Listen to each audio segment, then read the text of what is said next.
আর্যবাবু, গুরুত্বপূর্ণ বার্তা আপনি যেটা দিচ্ছেন, আমরা তো অস্ত্রের ছবিগুলো দেখাচ্ছি এই মুহূর্তে, আর্যবাবু আপনি দেখতে পাচ্ছেন, এবং একই সঙ্গে আমার এটাও প্রশ্ন থাকবে স্যার, খুব স্বাভাবিকভাবে, মানে আমি যদি ধরে নিলাম ওয়াকারুজ্জামান তিনি অ্যাকশন নিচ্ছেন, তাহলে সেক্ষেত্রে দাঁড়িয়ে ভারতের যে প্রস্তুতির জায়গাটা, তারা কতটা প্রস্তুত থাকবেন? মানে আমরা জানি যে প্রতিক্রিয়ার সমান এবং বিপরীতমুখী প্রতিক্রিয়া থাকে, থার্ড ল অফ নিউটন।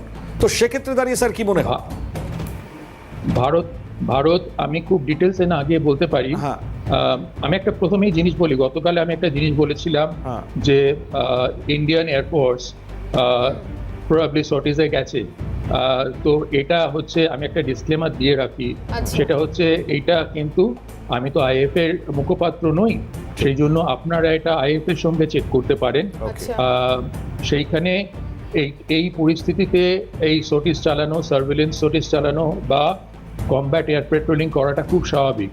আর এটা আমরা জেনারেলি আইএফ করে থাকে উত্তর পূর্বাঞ্চলে, এই লাদাখ এই রিজনটাতে, অরুণাচল প্রদেশ এই রিজনটাতে, সেখানে সেভেন সিস্টার্স আমাদের ইনক্লুডেড আছেই ওই অঞ্চলটা।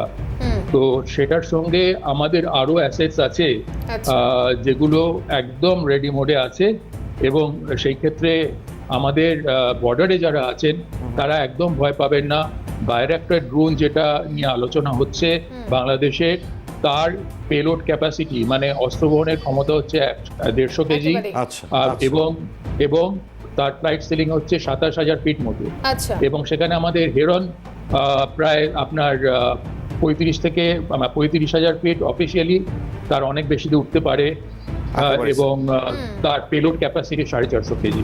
আপনারা ভয় পাবেন না, আর সংঘবদ্ধ হয়ে থাকুন। একেবারে অর্থাৎ আর্যবাবু আপনি বলছেন ভয় না পেয়ে সংঘবদ্ধ হয়ে থাকতে হবে, সতর্ক থাকতে হবে। একদমই আর্যবাবু, অনেক ধন্যবাদ জানাবো আপনাকে এতটা সময় আমাদেরকে দেওয়ার জন্য। সত্যি এই যে পরিস্থিতি, ওয়াকারুজ্জামানের ফেরত আসে, এবং আর্যবাবু খুব গুরুত্বপূর্ণ একটা কথা বললেন মনিময়, যে জঙ্গিদের বারবারন্ত সেটা যেমন ওদেশে রয়েছে, এই দেশেও কিন্তু প্রবেশ করেছে বেশ কয়েকজন, সেক্ষেত্রে সতর্ক থাকতে হবে। সত্যি সতর্ক থাকুন আপনারা। যে নির্দেশ খুব স্বাভাবিকভাবেই দেওয়া হলো অনুষ্ঠান থেকে, সেই নির্দেশ মোতাবেক আপনারা ডেফিনেটলি অ্যাওয়ার থাকুন।